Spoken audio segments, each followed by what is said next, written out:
একটু ডক্টর জাহিদের কাছে যাচ্ছি। আচ্ছা ডক্টর জাহিদ, গত কিছুদিন ধরে আমি খেয়াল করতেছি যে আপনার যে অভাবনীয় মানে অতুলনীয় জনপ্রিয়তা অনলাইনে বলি সারা রাজনৈতিক বিশ্লেষক হিসাবে, সেইটার মধ্যে একটা বড় কারণ ছিল যে আপনি আসলে ভারসাম্যপূর্ণ কথা বলতে পছন্দ করেন, দুটো দিকই তুলে ধরেন বা কোনো সময় অনেকটা দিকই তুলে ধরেন।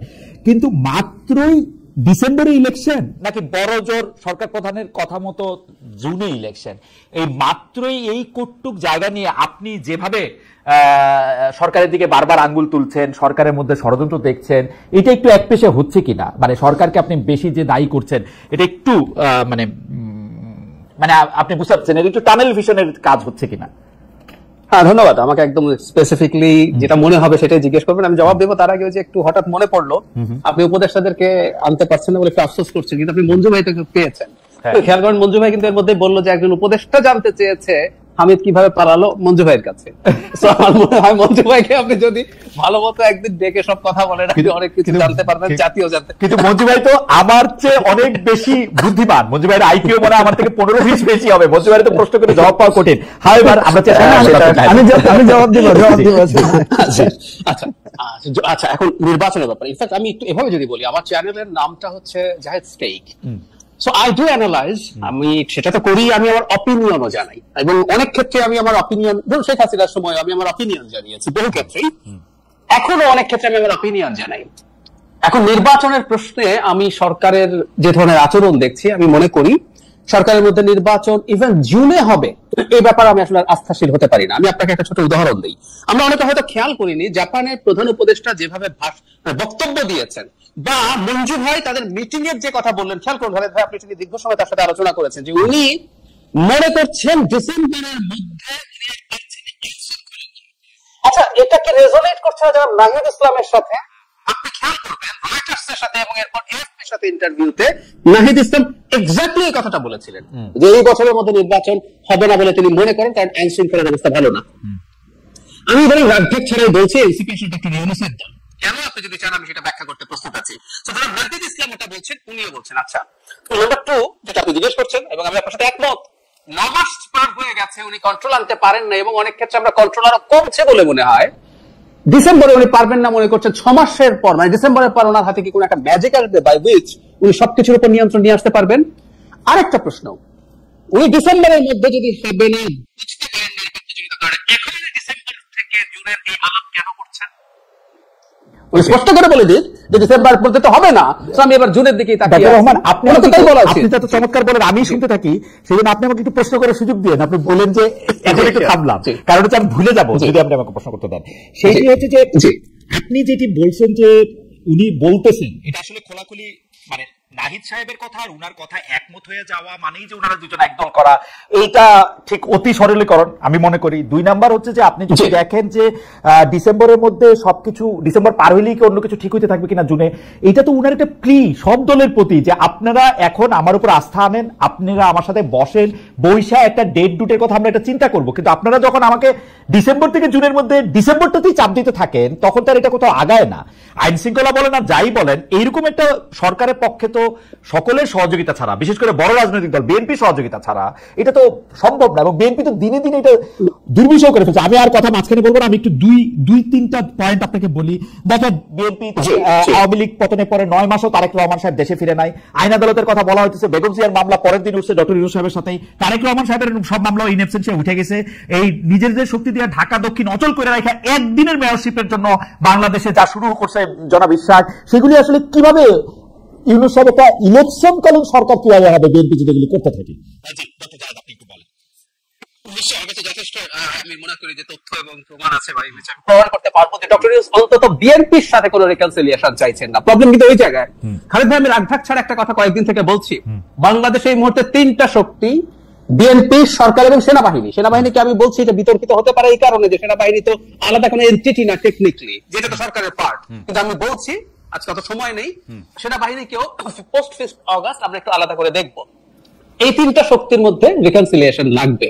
এখন সমস্যা যেটা হচ্ছে, ধরুন বিএনপির যে মুভমেন্ট হলো সেটা প্রেস সচিবের ভাষ্য মতে, কারণ তিনি আমাদেরকে জানাতেন আগে 137টা আমরা এরকম রোড ব্লকেজ হয়েছে, 147টা হয়েছে, তো বিএনপি তো মাত্র তারপর গেল।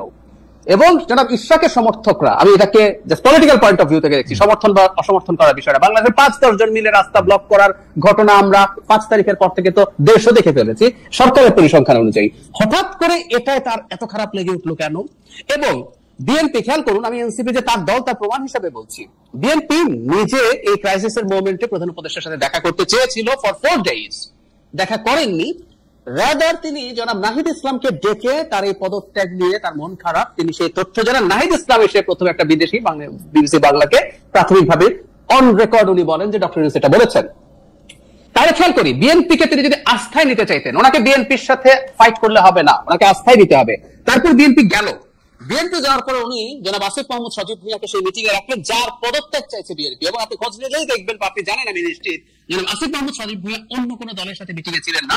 এবং এই মিটিং গুলোতে সাধারণত সিনিয়র, বয়সে সিনিয়রের কথা বলছি, উপদেষ্টারা থাকেন। সো আপনি বিএনপি কে ক্লিয়ার বার্তা দিচ্ছেন। এরপর জনাব তারেক রহমান তার যে লাস্ট বক্তব্য, তাতে তার কিছু ধৈর্যচ্যুতি ঘটেছে বলে আমাদের মনে হতেই পারে, উনি যে ইউজুয়াল যাদের ঢং তার বাইরে গিয়ে কথা বলেছেন। তারপর তিনি জাপানে দাঁড়িয়ে যে কথা বলেছেন, আমরা এটাকে ভদ্রভাবে অসত্য বলতে পারি, অথবা ডিসইনফরমেশন স্প্রেড করছেন বলতে পারি। খালেদ ভাই, বরং আমরা এভাবে বলতে পারি, ডিসেম্বরে নির্বাচন হতে পারবে না, এই আলাপ করছে এনসিপি, আর কেউ না, নট আ সিঙ্গেল পার্টি, প্রকাশ্যে। অথচ উনি বললেন একটা দল চায় না, হয়তো ইম্পারেটিভ করে ফেলেনি, কিন্তু আমরা প্রচুর নিউজ দেখি বিএনপির সাথে থাকা জোট, বাম জোট যারা আছে, মঞ্জু ভাই নিজে তার দলের অবস্থানের কথা বললেন, তো উনি তো আসলে বিএনপির সাথে একটা ফাইটে নেমে গেছেন, আমরা দেখতে পাচ্ছি। আর আমি এটাও বলতে চাই, যদি বিএনপির দিক থেকে কোনো ধরনের কোনো সমস্যা হয় বা আর কারোর দিক থেকে, সরকারকে এই ক্ষেত্রে পদক্ষেপ নিতে হবে, তাকে অভিভাবকের মতো তার সাথে বসতে হবে এবং তাকে কনফিডেন্সে নিতে হবে। আমি তো একদম বাইরে থেকে, আমি ভেতরে কিছু না জেনেই বলছি, বাইরে থেকেই তো দেখছি এখানে ফাইট হচ্ছে। এবং তিনি এমন একটা দলকে প্রিভিলেজ দিচ্ছেন, যারা নাহিদ ইসলামকে ডেকে বললেন, আমি আপনাকে একটা প্রশ্নও করি, আপনাকে একটা প্রশ্ন মাঝে মাঝে করা দরকার। প্রথম দিন যখন বিএনপি জামায়াত ইসলামী বসলো, উনি যখন ডাকলেন, বিএনপি বা জামায়াত ইসলামী নিবন্ধিত না হলেও বাংলাদেশে আওয়ামী লীগের অ্যাবসেন্সে সংখ্যার দিক থেকে সেকেন্ড হাইয়েস্ট বা লার্জেস্ট দল, ওই দিন এনসিপি আলাদা ডাক পেয়েছে কেন? পরের দিন দুটো গ্রুপে বাকি দলগুলোকে, মঞ্জু ভাইয়ের দল একটা গ্রুপে ছিলেন, মঞ্জু ভাই কেউ আমি জিজ্ঞেস করি, তার দল মাঠে থেকে যা যা করেছে ওভার দ্য ইয়ার্স, ওনার দল কি এনসিপি চাইতে অন্য কিছু যে ওনাকে আলাদা ডাকা হয় নাই, কিন্তু এনসিপি কে ডাকা হয়েছে আবার আলাদা করে। আমি এরকম প্রচুর তথ্য দেখাতে পারবো যখন একজন অভিভাবক। আমি আরেকটা কথা একটু যোগ করি, রাইট, একটা পরিবারে, আমি এভাবে বলছি একটু, সেটা হলো একটা পরিবারের, আমি জানি না বাবারা তাদের সব সন্তানকে ইকুয়ালি ভালোবাসেন কিনা, সেটা ভিন্ন আলোচনা, কিন্তু কোনো বাবা যদি তার কোন সন্তানকে বায়াস দেখান, যদি মনে হয় যে এই সন্তানের প্রতি তার কোন ধরনের এক্সট্রা বায়াস আছে, মনোযোগ আছে, স্নেহ আছে, ওটা ওই সংসারে ঝামেলা তৈরি করে। ডক্টর ইউনূস স্পষ্টত এটা করছেন এবং অত্যন্ত টার্মোয়েলের টাইমে, বাংলাদেশে এখন কিন্তু একটা সাধারণ টাইম না, একটা টার্মোয়েলের টাইমের মধ্যে উনি এই কাজগুলো করছেন। ওকে, ডক্টর জাহেদ, আমি আপনার দৃষ্টি আকর্ষণ করছি। প্রথমে হলো আপনি বলতেছেন যে বিএনপি সরকার এবং আর্মির মধ্যে তার একটা সমঝোতা হওয়া উচিত, আমি যদি ঠিক বুঝে থাকি, বা একটা একই লাইনে কথা বলতে পারা উচিত। এখন বিএনপি আর আর্মিতে একই লাইনে অলরেডি কথা বলতেছি, তাহলে এখন বিএনপি এবং আর্মি মিলে কি সম্মিলিতভাবে চাপ দিতেছে সরকারও যাতে এটা কথা বলে? বিএনপি কি আর্মিকে সামনে রেখে বা আর্মির ভয় দেখায় সরকারকে বা ডক্টর ইউনূসকে তাদের কথা শুনে দিতেছে? আমি 2 নম্বর কথা বলি, আপনি নাহিদ ইসলামকে ডাইকে কিন্তু ডক্টর মোহাম্মদ ইউনূস পদত্যাগের কথা বলেন নাই। ডক্টর মোহাম্মদ ইউনূস, নাহিদ ইসলামরা যেহেতু ডক্টর মোহাম্মদ ইউনূসের সাথে একই সাথে কাজ করেছেন, ডক্টর মোহাম্মদ ইউনূস মনে করেন নাহিদ ইসলামরা তাকে নিযুক্ত করেছেন, নাহিদ ইসলামদের প্রতি তিনি বিরক্তিটা দেখাইছেন একদম সরাসরি, যে নাহিদ তোমরা এরকম করলে আমি কিন্তু আর এখানে থাকবো না, যেটা এসে নাহিদ ওইভাবেই বলছেন, ব্যাপারটা কিন্তু ডক্টর ইউনূসের জানানো না। 3 নম্বর হচ্ছে যে আপনি আসিফ মোহাম্মদ সজীব ভুঁইয়াকে বিএনপি কেন রাখলো সেটার মধ্যে বলছেন, এটাকে আমি দেখি হচ্ছে আসিফ মোহাম্মদ সজীব ভুঁইয়ার জন্য একটা লার্নিং সেশন, যে বিএনপির সাথে উনি কিভাবে ডিল করেন, তখন এটা আসিফ মোহাম্মদ সজীব ভুঁইয়ারই রাখার কথা। আপনি খেয়াল করে দেখবেন একটা মহল কিন্তু ডক্টর মোহাম্মদ ইউনূসের উপর চাপ সৃষ্টি করতেছে আসিফ নজরুল, মোস্তফা সরোয়ার ফারুকী এবং আরেকজন উপদেষ্টাকে বাদ দেওয়ার, আবার বিএনপি চাপ দিতেছে এই 3টা উপদেষ্টাকে বাদ দেওয়ার। উনার তো মাঝখানে একটা জায়গা নিতেই হইব, তাই না? আর এনসিপি কিন্তু ডিসেম্বরে ইলেকশন চায় না, এই কথা একবারও বলে নাই। এনসিপি বলছে হচ্ছে তারা সংস্কারটা চায়, তারা বিচারটাকে একটা দেখবান দেখতে চায়, এবং সরকারের এখানে একদমই ব্যর্থতা যে সরকার এগুলি কখনো করতে পারলো না। আর হচ্ছে এনসিপি দলকে কেন আলাদা করে ডাকা হয়েছে ডক্টর জাহেদ, এটা আপনিও জানেন, আমিও জানি, সম্ভবত মঞ্জু ভাইও জানে। এই সময়ের মধ্যে হয়তো ওদের মাঠের শক্তি নাই, হয়তো ওরা ভোটের আসনে অনেক কম পাবে, কিন্তু জুলাই আগস্টের বাস্তবতায় হাসনাত, সার্জিস, নাহিদ, এদেরকে তো আলাদা করে আসিফ মাহমুদ সজীব ভুঁইয়া, মাহফুজ, এদের তো আলাদা করে ডাকাটার একটা, এটাকে বলে না গতি জড়তা, আপনি তো সায়েন্স আমার থেকে বেশি বলেন, এটা তো একটা গতি জড়তারও ব্যাপার আছে। এই হচ্ছে আমার টেক। আপনি যদি আরেকটু কন্টিনিউ করেন যে আপনি কেন এরকম মনে করতেছেন, এবং আর্মির এই যে রাজনীতিতে ঢুকে যাওয়া, এই যে ইলেকশন ডিসেম্বরে হইতেই হবে, তারেক রহমানের ভাষায় কথা বলা, ইজ ইট ফেয়ার? আর্মি তো ব্যারাকে থাকা উচিত, ওরা এগুলি বলে কেন? জি ডক্টর জাহিদ, ভাই আপনি নিশ্চয়ই আপনি দীর্ঘদিন লয়ের রিপোর্টিং করেছেন এবং আপনার সাথে আমরা এই শোতে দেখেছি আইনের ব্যাপারে আপনার খুবই গভীর জানাশোনা আছে। আমি কোর্টের ক্ষেত্রে অনেক সময় এটা হয় যে অনেক সময় দিনের শেষে কোর্ট ইভেন সংবিধানকে লঙ্ঘন করার মতো রায় দেয়, ডক্ট্রিন অফ নেসেসিটি দেখায়। যেমন আমি 13th অ্যামেন্ডমেন্টের যে সংক্ষিপ্ত রায় ছিল সেখানে ডেলিবারেটলি লিখেছে যে এটা অসাংবিধানিক, কিন্তু পরবর্তী দুইটা ওনারা ওই সংখ্যাটা ভুলে গেলাম, নবম বা দশম এরকম কিছু বলেছিলেন, বা দশম একাদশ, পরবর্তী ত্রয়োদশ সংশোধনীর অধীনেই হতে পারে। তারপরে যে কথাটা বলেছিলেন দ্যাট ওয়াজ ভেরি ইম্পর্টেন্ট, তারা বলেছিলেন যে জনগণের এবং রাষ্ট্রের নিরাপত্তাই সর্বোচ্চ আইন। তার মানে আমি যে কথাটা বলতে চাইছি, কোন একটা টার্বুলেন্ট টাইমে, কোন একটা প্রবলেম্যাটিক পিরিয়ডে আমাদের সবকিছু যে নিয়ম মতো চলবে নট নেসেসারিলি। সেনাবাহিনী 5th অগাস্টের সময় থেকে বা পরে যা করেছে, আমি নিজেও এটাকে পয়েন্টটা ধরেছি, আমি ওভাবে ক্রিটিক করিনি। রয়টার্সের সাথে প্রথম যখন সেনাপ্রধান বক্তব্য দিয়েছিলেন তিনি বলেছিলেন 18 মাসের মধ্যে সরকারকে নির্বাচন করার জন্য তারা সাহায্য করছেন। আমি তখন সেদিনই, এটা হলো প্রথম বাংলাদেশের ইন্টারভিউ যেখানে নির্বাচনের একটা টাইম লাইন গুরুত্বপূর্ণ একজন মানুষের কাছ থেকে জানা গেছে, সেখানে আমি খুব ক্লিয়ারলি এই কথাটা ধরেছিলাম এবং আমি জাস্ট পয়েন্ট আউট করেছি যে এই ব্যাপারটা এইরকম।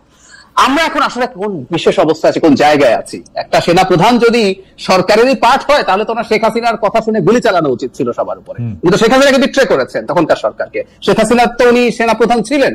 তো তাহলে আমরা এই প্রশ্ন, আমি একটু খুবই ডেভিডস অ্যাডভোকেট টাইপের কথা হচ্ছে, তারপরে এই প্রশ্ন আসতে পারে, তো উনি তো বিট্রে করেছেন সরকারি যে আদেশ, যেটা উনি মানতে বাধ্য ছিলেন। তো আমি যে কথাটা বলি, আসলে বিদ্যমান প্রেক্ষাপটে আমার কাছে মনে হয় যে একটা ডিফারেন্ট ধরনের, খানিকটা ডিফারেন্ট একটা অবস্থান সেনাবাহিনীর আছে। এবং I feel lucky, frankly speaking, যে বাংলাদেশ না, এই তৃতীয় বিশ্বের দেশগুলোতে সেনাবাহিনী রেদার চেষ্টা করে একটা ঝামেলা বাঁধিয়ে ক্ষমতা নিয়ে নিতে, আর এখানে ঝামেলা বেঁধে ছিল 5th অগাস্টে। আমি মনে করি তারা যদি পাওয়ার নিতেন, আমাদের দেশের মেজরিটি অফ দ্য পিপল সমর্থন করতেন, তিনি নেননি এবং এখন নির্বাচন নিচ্ছেন। এই কথা তো আমরা বলছি যে একটা সিভিলিয়ান সরকার নির্বাচনের কথা